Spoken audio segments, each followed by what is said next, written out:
I guess I couldn't look at myself in the mirror if I wasn't going to do some tuck rows now that I have access to rings. I was doing them in the gym where the setup was slightly uncomfortable or at least a bit awkward, but in here with rings I really have all the space that I need, and I can get my knees more tucked in and even get into, I think, a slightly deeper range of motion. I was content with getting my humerus in line with the torso as I'm going up on those gyms pull-up stations. But in here, as my movement is unrestricted, I can try and pull a bit more, maybe keep my elbows slightly more tucked to the sides of the chest, because I have freedom, complete freedom on in the way that I am performing these.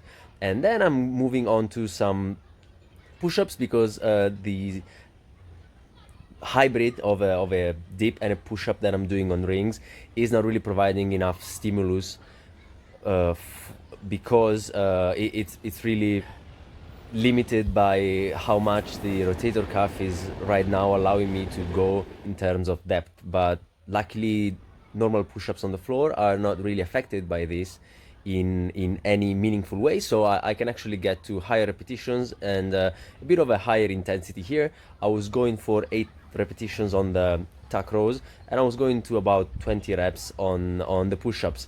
Not really necessary to get too much rest in between those two. I don't really feel like one really impacts in terms of fatigue the other exercise. They seem to be very synergistic in the sense that they can be performed on top of each other without really feeling that much fatigue into the second exercise, which is the easier one. So I'm not really that bothered if I'm doing a few more repetitions, especially because the rep range on push-up is quite high.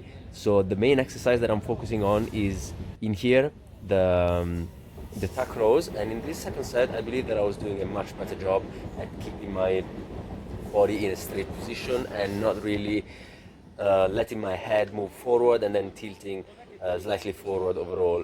On the last reps, it was happening, but it was more a function of fatigue rather than not being in a good position at the beginning of the exercise as it was in the first set. And then another set of high repetitions in here. I wasn't able to get my feet properly in the frame, but it's no big deal.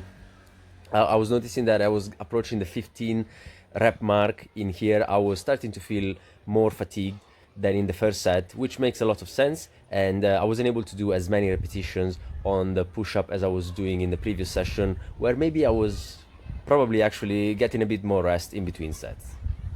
But as I'm balancing intensity and volume for these exercises, I'm trying to stay in a slightly higher volume range in terms of pushing movements, because I'm also going for daily swims. So I'm trying to keep the intensity slightly higher and the rep ranges a bit lower on pulling movements, because I am also integrating those with some swimming, and that definitely provides some extra volume at the lower intensity for pulling variations. Because if I'm doing freestyle, I am giving some work to the lats in a different range of motion and intensity, and I don't really need to do that much in terms of volume on pulling. But I am definitely planning to do as much volume as I can as it concerns these tuck from the handstand position. Sometimes I'm getting decent repetitions and I'm able to go for a full one like this one. So I'm happy about that, even if I'm not able to go for a second one. That's going to come at some point. Ciao.